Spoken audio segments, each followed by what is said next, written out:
a vosotros. Buenas tardes para todos ustedes. De nuevo, en este segundo domingo de Pascua. Hay que tener presente que, por un lado, es de que 50 días vamos a estar reviendo la resurrección del Señor ante todo, para poderla precisamente asimilar. Y también, por otro lado, estuvimos preparándonos 40 días, Cuaresma, para llegar a la Semana Santa, a la Pascua.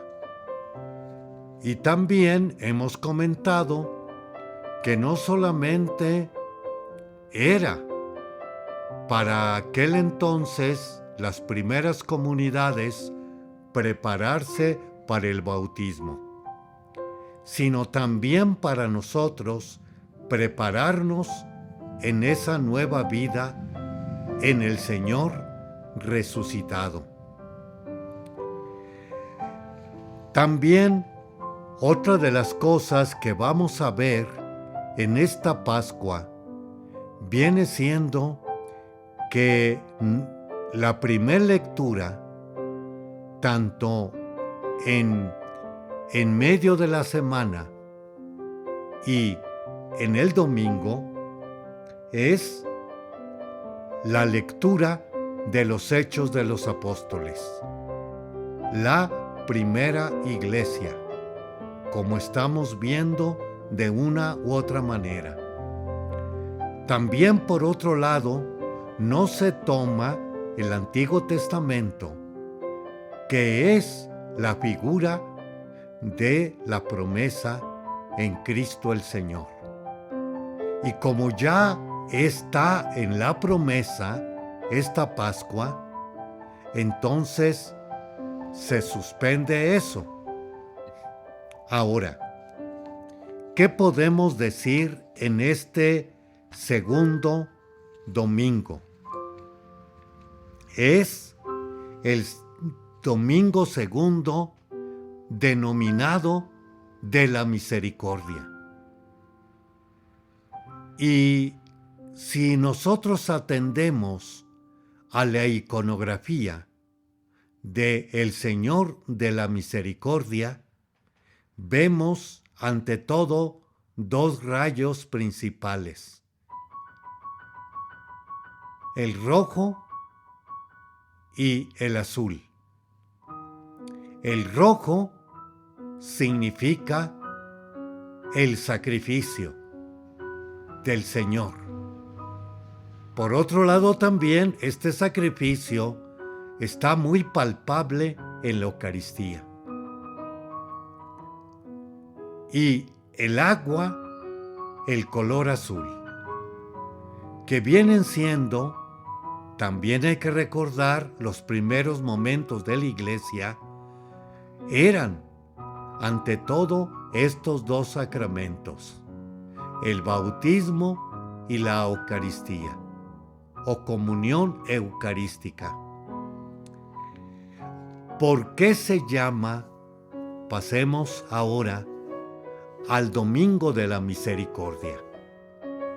Se llama misericordia como lo está precisamente hablándonos la segunda lectura de Pedro, que nos dice así: bendito sea Dios, Padre de nuestro Señor Jesucristo, por su gran misericordia, porque al resucitar Jesucristo de entre los muertos, nos concedió renacer a la esperanza de una vida nueva. Y luego continúa: que no puede corromperse ni mancharse, y que Él nos tiene reservada como herencia en el cielo. Recordemos el Antiguo Testamento, donde todavía hay mucho de fondo en el israelismo, o también específicamente un tanto hay razón de la guerra ahorita Israel con Irán. ¿Por qué? Porque aquellos israelitas tienen los que son ellos los únicos que se les reveló Dios, y por otro lado la tierra prometida.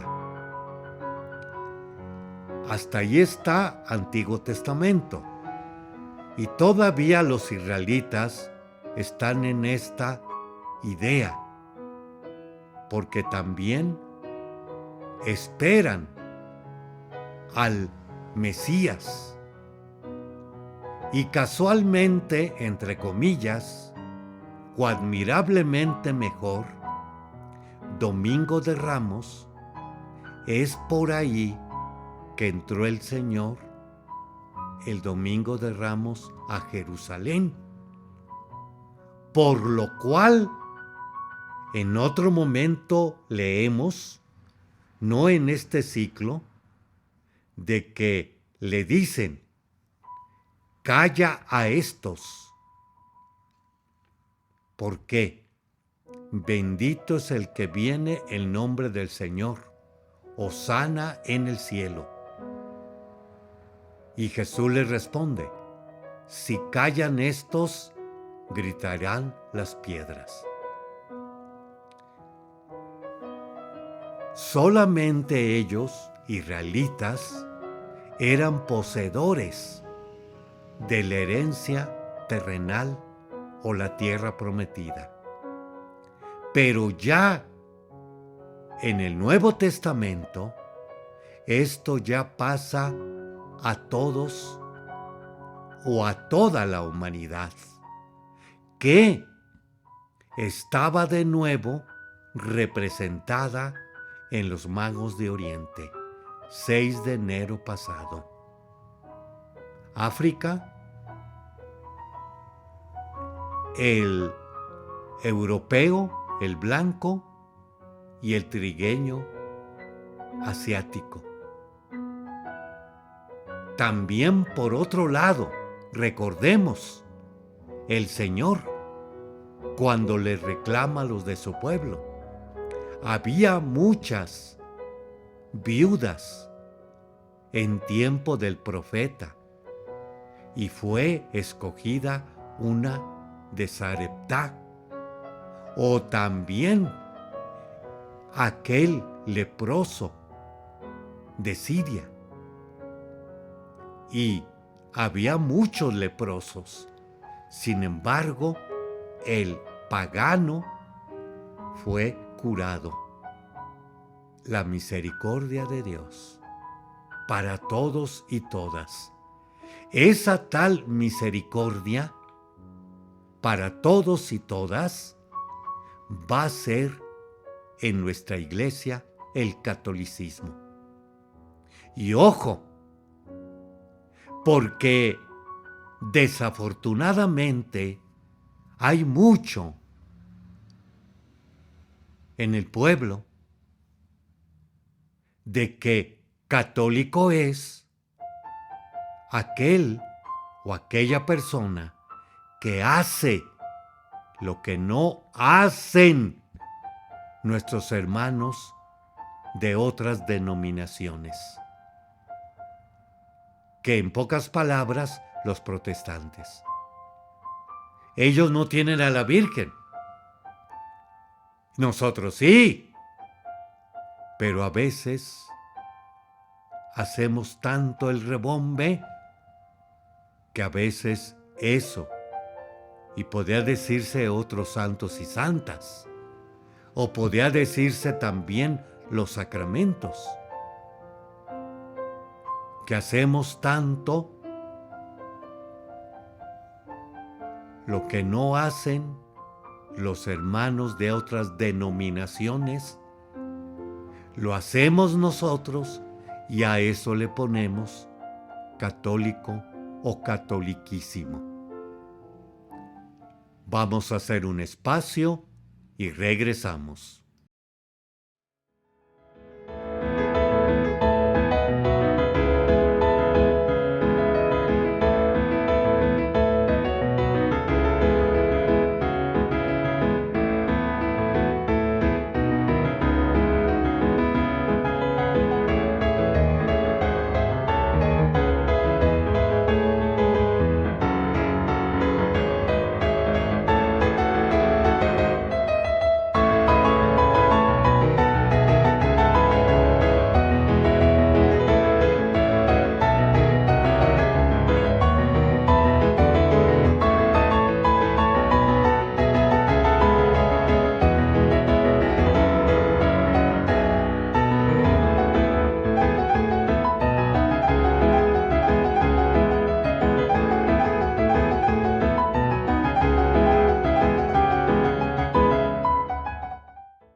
Continuamos con esta segunda parte de una liturgia para la vida. Comparte estos momentos de reflexión el Padre Víctor Anguiano de la Diócesis de San Cristóbal de las Casas, Chiapas, México. También pueden ustedes acceder, además de YouTube, Spotify, Apple Podcast, YouTube Music, Amazon Music, como iHeartRadio. Segundo domingo de Pascua. Y comentábamos el Domingo de la Misericordia. Y misericordia para todos, como ya leíamos la segunda lectura, primera carta de Pedro, que hablaba: bendito sea Dios, Padre de nuestro Señor Jesucristo, por su gran misericordia, porque al resucitar Jesucristo de entre los muertos, nos concedió renacer a la esperanza de una vida nueva, que no puede corromperse ni mancharse, y que Él nos tiene reservado como herencia en el cielo, para todos y todas, lo que mucho hablaba el Papa Francisco. Todos caben en la iglesia, todos y todas. Por eso, por allá es muy bueno revisar uno de los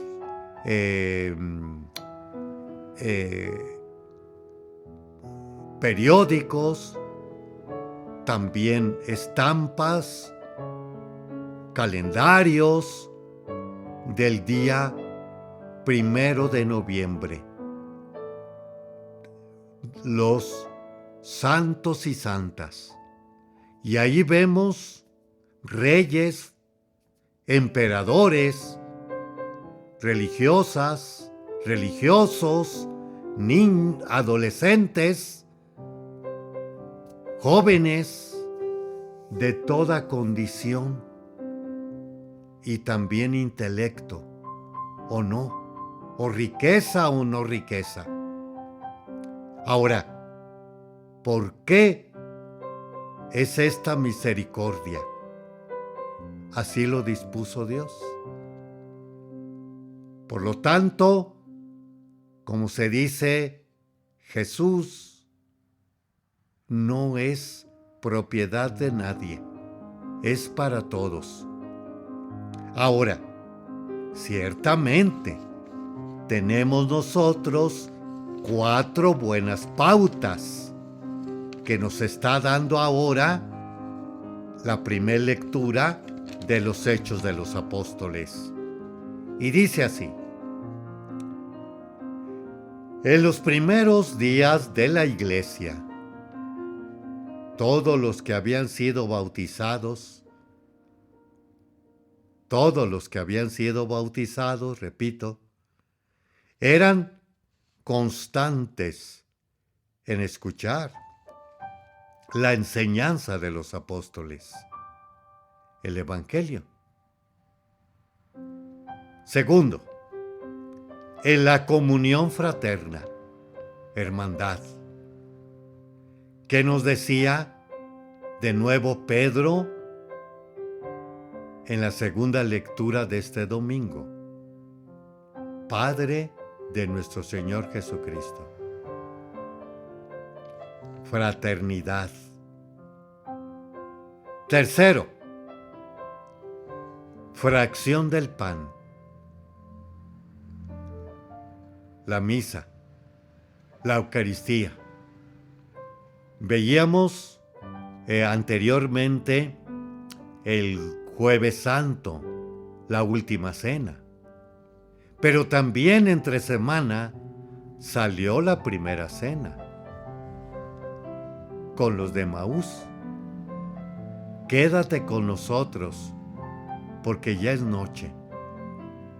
Y se quedó, tomó el pan, lo bendijo, lo partió y desapareció. La fracción del pan. Y lo último, las oraciones.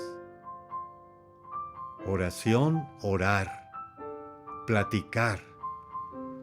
¿Con quién? Con Dios.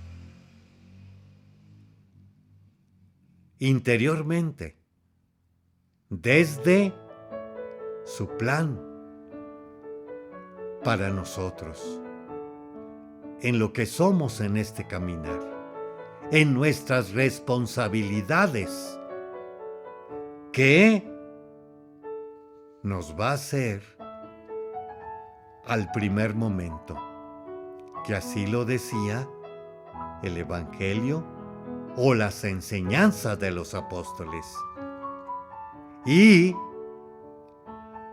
consecuentemente a la comunión fraterna y acceder a la Eucaristía dominical. No se nos olvide el mandamiento de la Iglesia: oír misa entera los domingos y fiestas de guardar. Y es parte de nuestro examen de conciencia. Porque, de nuevo, eran constantes en escuchar la enseñanza de los apóstoles. Y fíjense qué curioso.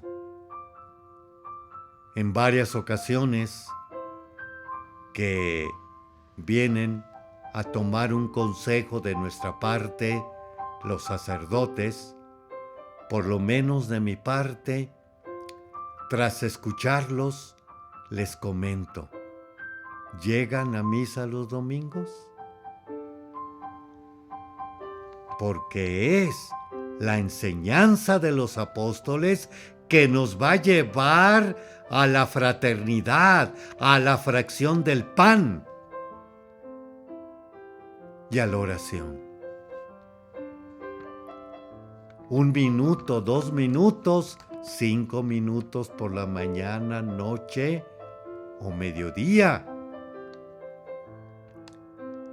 En esta cincuentena está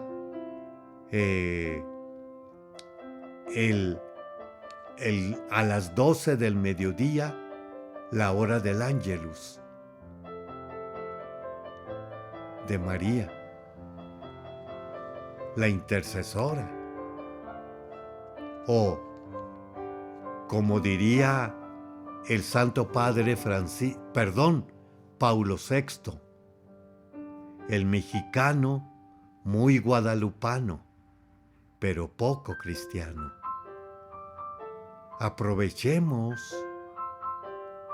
las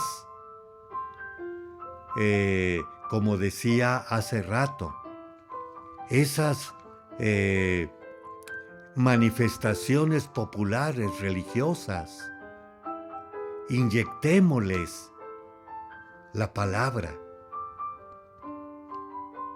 Inyectémosles consecuentemente se producirá la fraternidad. Y estaremos en la Eucaristía. Y nuestras oraciones también serían cada vez más claras en la voluntad, como así siempre hablaba nuestro Señor. Mi comida es hacer la voluntad del que me envió. Y de nuevo, la segunda lectura de Pedro. Bendito sea Dios Padre de nuestro Señor Jesucristo, por su gran misericordia, porque al resucitar Jesucristo de entre los muertos, nos concedió renacer a la esperanza de una vida nueva, que no puede corromperse ni mancharse, y que Él nos tiene reservada como herencia en el cielo. Haremos otro espacio y regresamos.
Continuamos con esta tercera parte, tiempos privilegiados, claves para comprender y vivir lo litúrgico.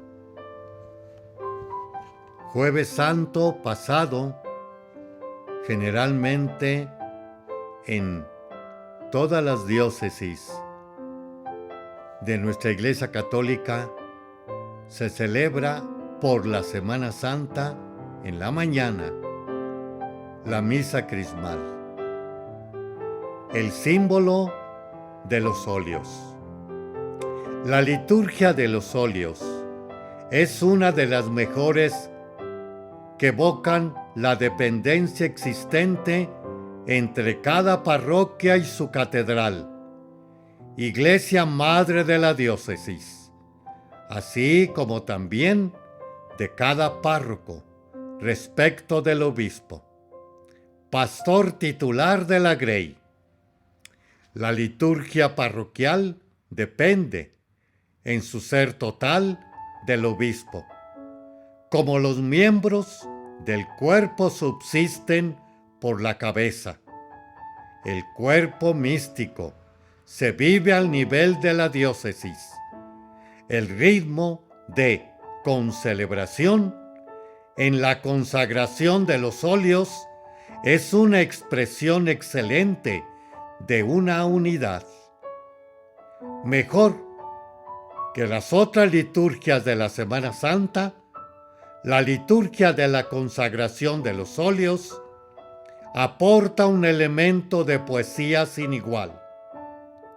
La composición oriental del crisma, la alusión a los perfumes y a las múltiples esencias que lo componen, enseñan en todo su conjunto que la resurrección implica también a toda la creación, devolviéndole de alguna manera la integridad paradisíaca. La creación es recreada mediante la acción de Cristo y viene a ser instrumento de nuestra propia recreación y sello de nuestra santificación. El aceite, la misa crismal en Semana Santa, es misa importante, evocadora, emblemática. Se bendicen los óleos y se bendice el santo crisma. El crisma es el aceite de oliva perfumado y consagrado por el obispo en esta misa. El aceite tiene por sí un significado bastante importante. Además de servirnos para la alimentación, la que el aceite dé fuerza y energía, existen aceites de diversos tipos. Los aceites que se usan en la cosmetología. La mayoría de las cremas de los atletas para tonificar los músculos contienen, de una forma u otra, algo de aceites, y aquellos que también siguen siendo remedio y medicina. Diversos usos del aceite, y es por lo tanto un lenguaje importantísimo, no solo por su utilidad, sino por su significado. El aceite es símbolo de fuerza, de belleza, de salud, de brío. Y esta multitud de significados, muy extendida en el pueblo judío y también en nuestro pueblo mediterráneo, ha sido recogida por la Escritura para que significara el don del Espíritu de Dios, el cual es el que nos convierte en todas estas cosas: fuerza, salud, belleza y gracia. De allí que se ungieran a los reyes, a los sacerdotes y a los profetas. No tardó en difundirse la idea que venir un enviado de Dios, el ungido por excelencia, él cumpliría todas las esperanzas que el pueblo quiere de la acción de Dios para su salvación. Este ungido, que en nuestra tradición, la judía y la nuestra, lo leemos y lo decimos: Mesías, en griego, Cristo, es Jesús. Él fue el ungido por Dios en el Jordán, después del bautismo, no con aceite, sino con el Espíritu Santo, que descendió sobre él en forma de paloma. Jesús será para siempre el Cristo, ungido. Por eso hemos unido la palabra Jesús con palabra Cristo, Jesucristo, y que esta palabra nosotros expresamos la plenitud de que es el sacerdote, profeta y rey. Como bien sabemos, en la misa crismal se bendicen 3 tipos de aceites, de óleos. El primero es el óleo de los catecúmenos, que se usa para aquellos que se van a bautizar con el fin de fortalecerlos espiritualmente para el combate que representa la vida cristiana y la concesión de la fe. El segundo óleo o aceite que se bendice es el óleo de los enfermos. Es el que se usa en el sacramento de la unción de los enfermos, mal llamado denostado sacramento de la extremaunción. con el que se ungen a los enfermos, pidiendo al Señor que nos fortalezca y nos cure. Y que esto se hace en el nombre del Señor, como nos recuerda Santiago. ¿Está enfermo entre ustedes alguno? Llame a los presbíteros de la iglesia para que derramen sobre él y le unjan con el óleo en el nombre del Señor. Aquí vemos bien claro el significado y el valor simbólico del aceite como medicina. Y por último, la misa crismal se bendice el crisma, el más importante de los óleos que la iglesia utiliza en la liturgia. Es una mezcla de aceite de oliva y bálsamos o perfumes. El crisma es instrumento y signo de las bendiciones de Dios. En particular, es signo del don del Espíritu Santo que sirve para hacer crecer a la iglesia. Por eso, el crisma se utiliza en tantos sacramentos y en tantas ocasiones en que se intentan resaltar la efusión del Espíritu Santo, unida a una especial configuración de alguien con Cristo, el ungido por el Espíritu. Sabemos que se utiliza en los sacramentos de la iniciación cristiana, en concreto en el bautismo, en la confirmación, se utiliza en la ordenación sacerdotal, en la ordenación episcopal y se utiliza en la dedicación y consagración de un templo y de un nuevo altar. Todas estas evocaciones simbólicas están dentro de las celebraciones propias de la Semana Santa. Haremos un espacio y regresamos.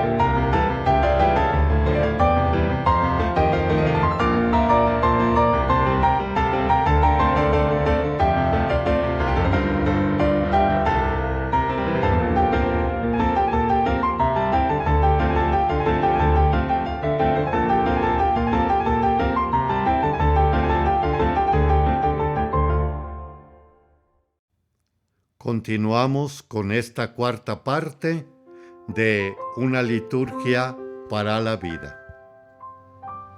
Tenemos solamente un santo, precisamente de hoy, y es precisamente el santo que lleva por nombre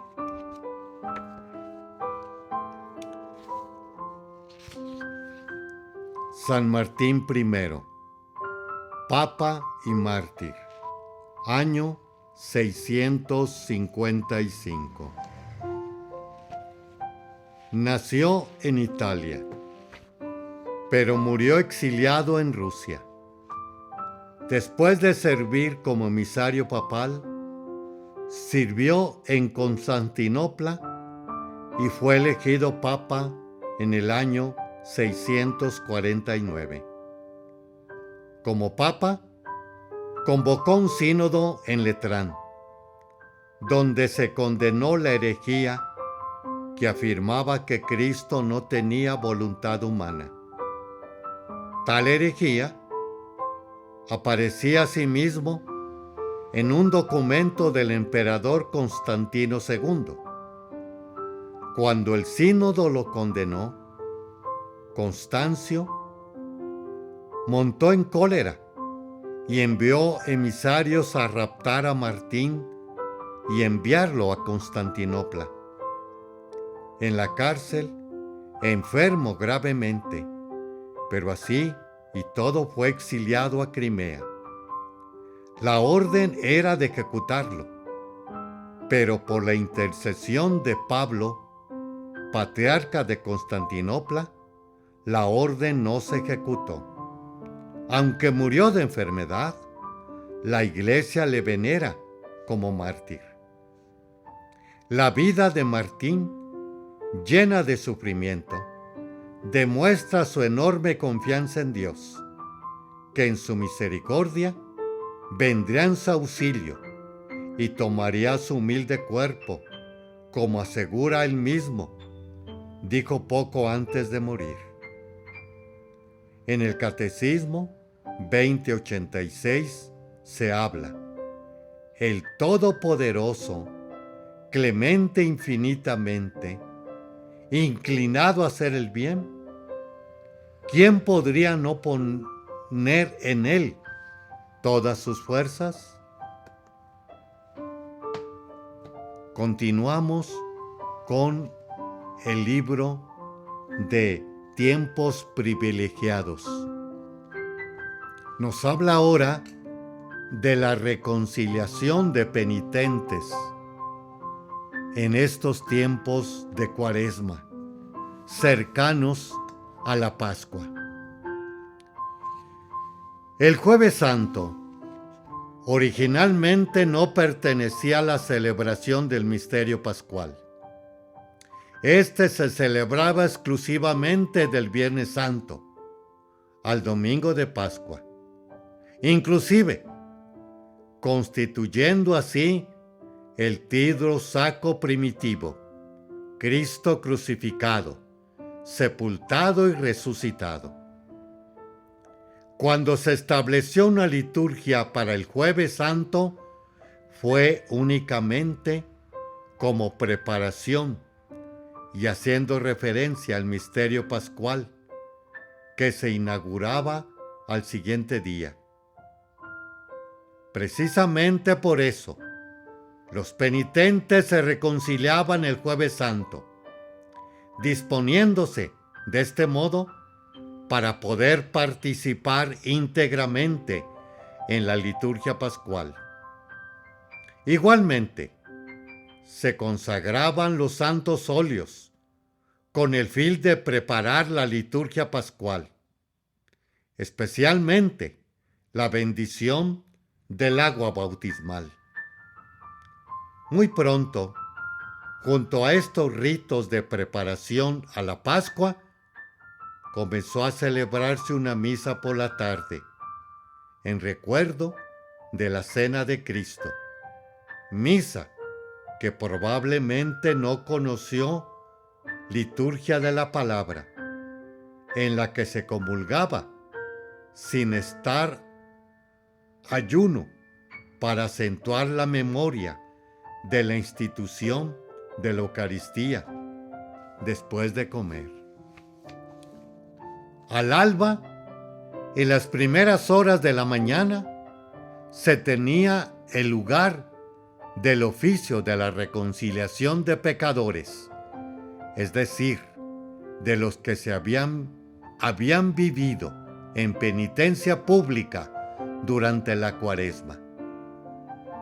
Es una celebración especial, a veces con misa.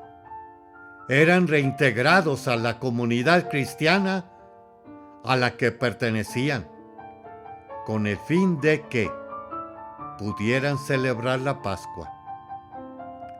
Cuando desapareció en la Iglesia el rigor de la disciplina penitencial pública, esta celebración matutina, previa al triduo sacro, cayó necesariamente en desuso. Sería importante que se restaurara en la mañana del jueves esta práctica antigua. Al no haber en los templos, durante las horas matutinas, celebraciones eucarísticas, se da la ocasión oportuna y privilegiada de tener una celebración penitencial en que toda la comunidad, sacerdotes y fieles, manifiesta públicamente como asamblea su conversión cuaresmal y pide perdón por sus pecados personales y colectivos. Tiene pues pleno sentido la confesión en la mañana del Jueves Santo. Al principio, los actores de esta liturgia eran auténticos penitentes, excomulgados desde el miércoles de ceniza, que se reconciliaban este jueves, antes de aproximarse las fiestas pascuales, de las que no se les quería privar.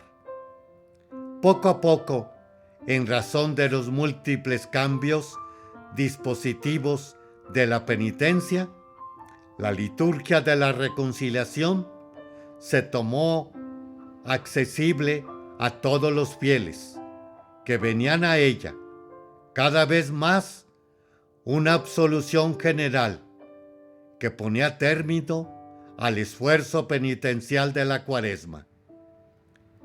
Penitencia, nuevo bautismo. Para los catecúmenos, la Cuaresma desemboca directamente en el sacramento pascual del bautismo, y la disciplina de la Iglesia ha impuesto siempre a los fieles ya bautizados repetir los catecúmenos la iniciación cuaresmal. Así como el bautismo pone el sello a la iniciación de los neófitos, la penitencia, a los ojos de los fieles que habían realizado nuevamente su iniciación, tomaba el aspecto de un nuevo bautismo. Aquello que se decía a los catecúmenos de su bautismo, lo entendían los fieles de su próxima reconciliación. La Semana Santa continúa siendo la gran semana de la penitencia. Se puede asegurar que el ministerio de la confesión requiere esos días lo mejor del celo pastoral de los sacerdotes. ¿No podría inspirar la antigua liturgia de la reconciliación nuestra pastoral de la confesión pascual? Los fieles, convencidos por la pedagogía de su pastor, es muy posible que acudan en grupos al confesionario durante los primeros días de la Semana Santa. Y entonces, ¿por qué no se realiza con ellos una celebración de confesión comunitaria en la que podría ponerse de relieve los principales temas de la liturgia de la reconciliación para enmarcar y dar su dimensión pascual al sacramento de la penitencia? Muchas gracias, hermanos y hermanas, por habernos dejado estar nuevamente entre ustedes, y que la misericordia de nuestro Dios no la echemos en saco roto, porque también fuimos llamados a esa heredad en Cristo el Señor. Y de nuevo, el catecismo de la Iglesia, como la comunión con Dios y con los bienaventurados. Buenos días para todos.